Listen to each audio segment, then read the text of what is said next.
Pernah tengok tak buah ni? Kampung saya panggil buah kelepung.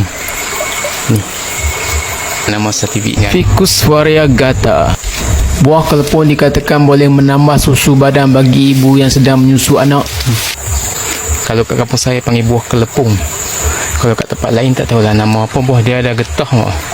Tapi getah dia tak beracun. Boleh makan macam tu saja ni. Bismillahirrahmanirrahim. Dia rasa kelak-kelak sikit. Kalau buat ulan cukup sedap. Lama tak makan buah kelepung.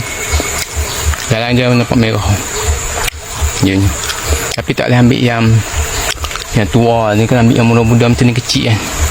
Buat ulan. Sedap. Pokok dia biasa dia tepi sungai. Ni tepi sungai.